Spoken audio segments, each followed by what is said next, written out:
Hey guys, Paul Morrow here again for Obstes.org, doing a 3-minute recap for Monday, 3 November. Here we go. So, some news breaking in the James Comey case. And anybody who's been wondering how it was that prosecutor Lindsay Halligan down in the Eastern District of Virginia managed to get an indictment on James Comey in a hyper blue area need wonder no longer.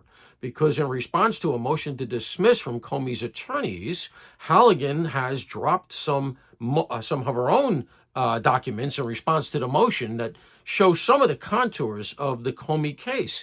And there's meat on the bone, undeniably. She has communications between Comey and his friend Dan Richman, who is currently a Columbia professor, that make it very, very clear that Richman was leaking on Comey's behalf to the New York Times. In my opinion, that is what the communications show. And obviously, it also is in the opinion of the grand jury. The way the pipeline went was Comey to Richmond to a writer named Schmidt for the New York Times. Schmidt, by the way, is married to Nicole Wallace of MSNBC. So you have to imagine that it wasn't just staying within the New York Times.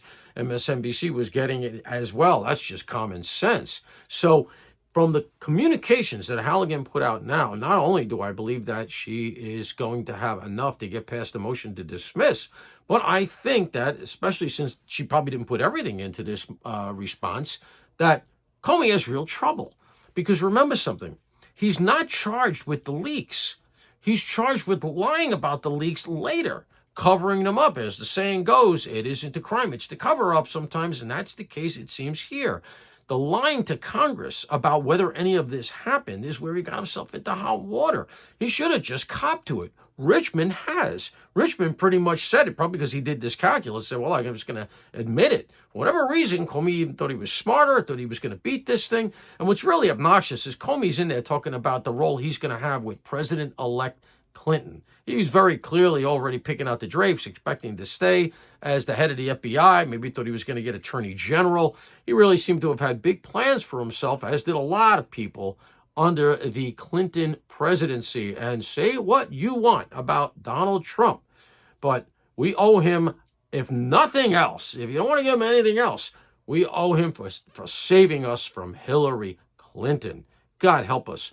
Tomorrow is the New York City election. Right now, they're calling it a toss-up between Mamdani and Cuomo, with Mamdani having the edge, but supposedly now it's closer than ever. I don't believe it. Brooklyn's going to come in hard. The millennials are going to come in here who have no idea what communism is, Gen X. They're going to put Mamdani over the hump. And that's the Democratic Party these days. Paul Morrow for the Ops Desk.